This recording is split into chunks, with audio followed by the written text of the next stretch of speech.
नमस्कार दोस्तों, nuclear physics की सेकंड क्लास में आपका हार्दिक स्वागत है।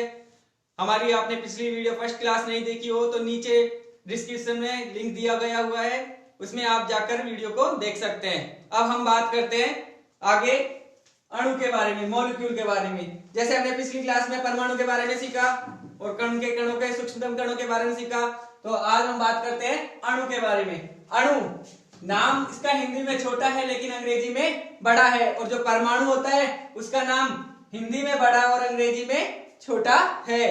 परमाणु को एटम बोलते हैं और अणु को न्यूक्लियस बोलते हैं, मॉलिक्यूल बोलते हैं, सॉरी। अब हम बात करते हैं अणु के बारे में। अणु है जो पदार्थ का वह सूक्ष्म कण होता है, ठीक है, रासायनिक क्रियाओं में भाग नहीं लेता और स्वतंत्र अवस्था में पाया जाता है। जो अणु होता है रासायनिक क्रियाओं में भाग नहीं लेता और सूक्ष्म कण होता है और यह रासायनिक क्रियाओं में भाग नहीं लेता है। दूसरी बात है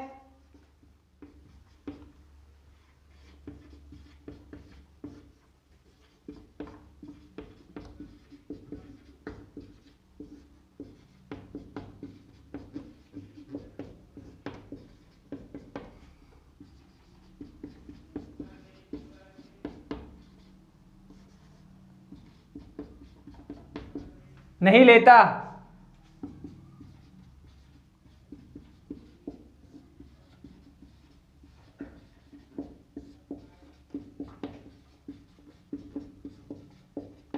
दूसरा टॉपिक स्वतंत्र अवस्था में रहता है। अणु रासायनिक क्रियाओं में भाग नहीं लेता और स्वतंत्र अवस्था में रहता है।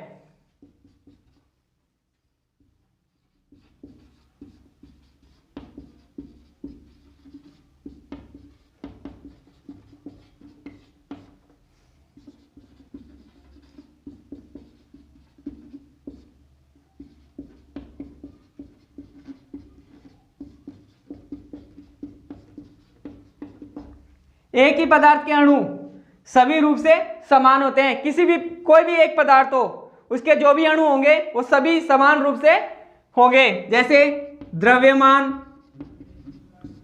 गुण और आकार, इन तीनों से समान होंगे। कोई भी एक पदार्थ, जैसे हम एक पदार्थ ले लेते हैं डस्टर, इसको, पेन को, मार्कर का जो ये पेन है, इसके जो भी अणु होंगे आकार में, द्रव्यमान में और गुण में समान होंगे,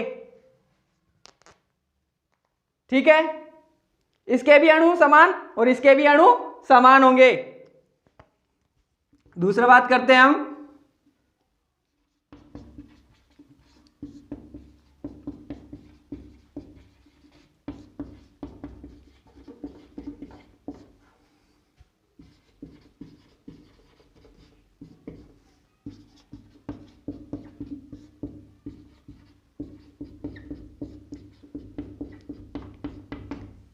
किन्हीं दो पदार्थों के अणु सर्वथा अलग अलग होंगे। कोई भी दो अलग अलग पदार्थ हों, उनके जो भी अणु होंगे वो सब अलग अलग होंगे। पेन का अणु, ठीक है, डस्टर का अणु, दोनों अलग अलग होंगे।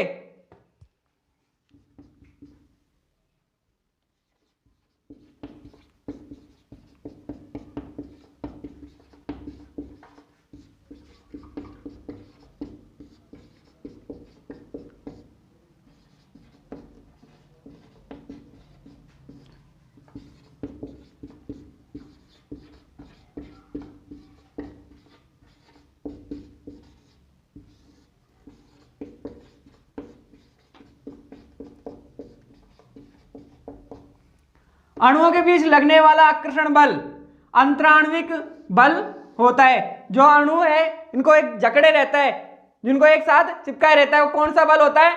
अंतराण्विक बल। इसी बल के कारण जो अणु होते हैं वो आपस में जुड़े रहते हैं।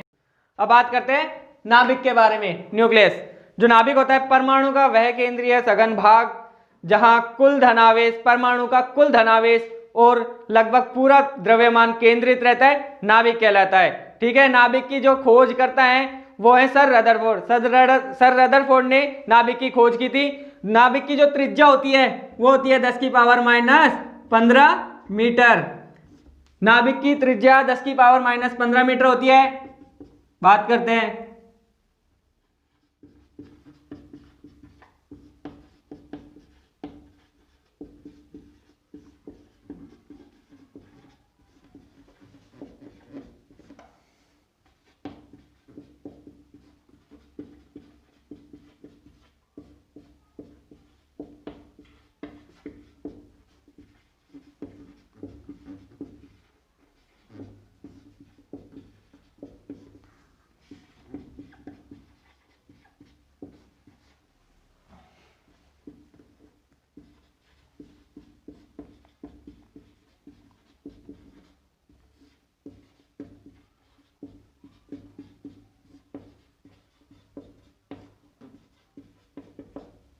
परमाणु का केंद्रीय सघन भाग जहां परमाणु का कुल धनावेश तथा लगभग पूरा द्रव्यमान केंद्रित रहता है क्या कहलाती है? नाभिक।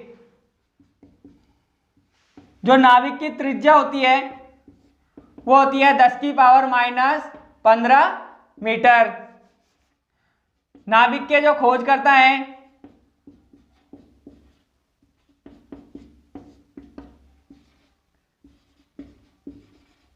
सर रदरफोर्ड ने नाभिक की खोज की थी। परमाणु का केंद्रीय सघन भाग जहां परमाणु का कुल धनावेश तथा लगभग पूरा द्रव्यमान केंद्रित रहता है नाभिक कहलाता है। नाभिक की जो त्रिज्या होती है 10⁻⁻15 मीटर होती है। नाभिक के जो खोज करता है सर रदरफोर्ड है। सर रदरफोर्ड ने नाभिक की खोज की थी। अब हम बात करते हैं परमाणु संख्या के बारे में। एटॉमिक नंबर, इसे परमाणु क्रमांक भी बोलते हैं। परमाणु का कोई भी तत्व हो, तत्व का परमाणु क्रमांक या परमाणु संख्या उसमें उपस्थित नाभिक में उपस्थित प्रोटॉनों की संख्या के बराबर होती है। जैसे हाइड्रोजन का जो परमाणु क्रमांक होता है वो कितना होता है? 1। तो बस क्यों? क्योंकि उसमें उपस्थित जो प्रोटॉन है उसकी संख्या कितनी होती है? 1। प्रोटॉन की संख्या उपस्थित होती है उसमें 1। इस वजह से हाइड्रोजन का जो परमाणु क्रमांक या परमाणु संख्या होती है वो कितनी होती है? 1। इसे ए से दर्शाते हैं। जो परमाणु क्रमांक कहते हैं उसे ए से दर्शाते हैं।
तत्व का परमाणु क्रमांक या परमाणु संख्या नाभिक में उपस्थित प्रोटॉन की संख्या के बराबर होती है। इसे ए से दर्शाते हैं। जो परमाणु संख्या है उसे ए से डिनोट करते हैं। हाइड्रोजन का परमाणु क्रमांक 1 होता है क्योंकि हाइड्रोजन में उपस्थित प्रोटॉन की संख्या 1 होती है।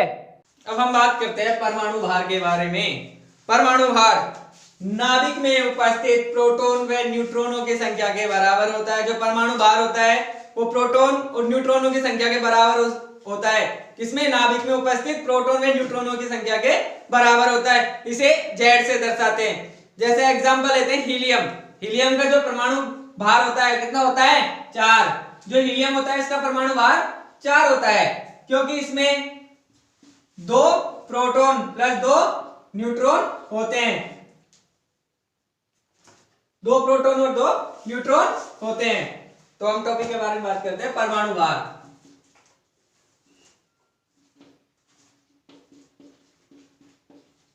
नाभिक में उपस्थित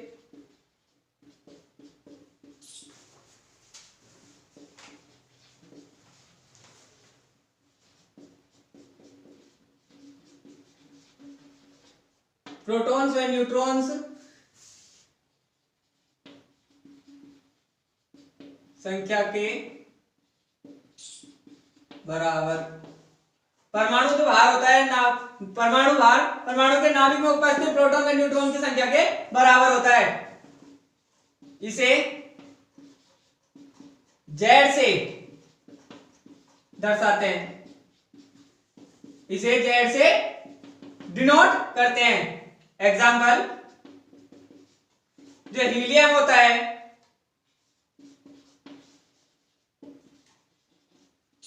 हीलियम का जो परमाणु भार होता है वो कितना होता है? 4।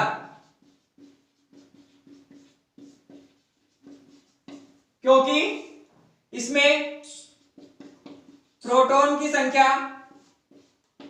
2 व न्यूट्रॉन की संख्या भी 2 होती है। अब हम एक क्वेश्चन सोल्व करते हैं। परमाणु भार ज्ञात करने का एक सूत्र है, Z बराबर A प्लस एन। परमाणु भार Z क्या है इसमें? परमाणु भार A क्या है? परमाणु संख्या। परमाणु संख्या क्या होती है? प्रोटॉनों की संख्या। नाभिक में उपस्थित प्रोटॉनों की संख्या के बराबर क्या होता है? परमाणु संख्या होती है, जिसमें परमाणु यानी कि प्रोटॉन की संख्या दर्शाई जाएगी यहाँ। और n न्यूट्रॉन, कितने न्यूट्रॉन है। तो क्वेश्चन आता है,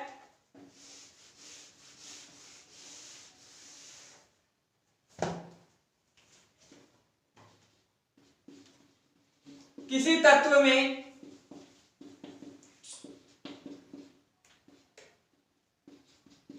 तत्व में प्रोटॉन की संख्या हमने मान ली 12। किसी तत्व में प्रोटॉन की संख्या कितनी है? 12। और न्यूट्रॉन्स की संख्या भी 12 है। तो परमाणु भार ज्ञात करें। इसका परमाणु भार क्या होगा? आंसर सूत्र क्या था? Z बराबर A प्लस एन। Z परमाणु भार ज्ञात करने का, A प्रोटॉनों की संख्या यानी कि परमाणु क्रमांक या परमाणु संख्या, N न्यूट्रॉन की संख्या। N कितना है? प्रोटॉन की संख्या 12 यानी कि परमाणु क्रमांक कितना है? 12। 12 प्लस न्यूट्रॉन्स की संख्या 12 कितने? 24। क्या आ गई? परमाणु भार। परमाणु भार क्या हो गया? 24 यानी Z बराबर 24। अब हम बात करते हैं नाभिकीय विखंडन के बारे में। नाभिकीय विखंडन अभिक्रिया के बारे में, वह अभिक्रिया जिसमें कोई वह अभिक्रिया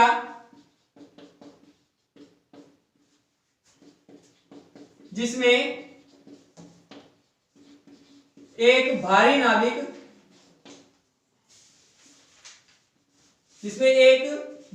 नाभिक दो लगभग समान नाभिकों में टूट जाता है, नाभिकीय विखंडन अभिक्रिया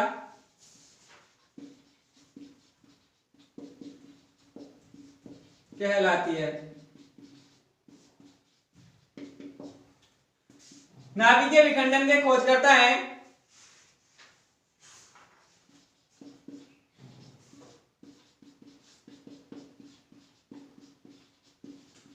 सर हॉर्न स्ट्रोसमैन ने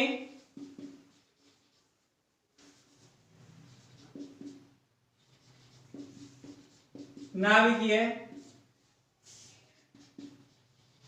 विखंडन की खोज की थी। इसी पर आधारित होता है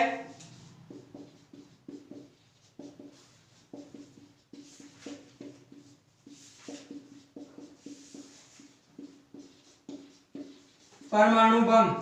परमाणु बम जो होता है नाभिकीय विखंडन अभिक्रिया पर आधारित होता है।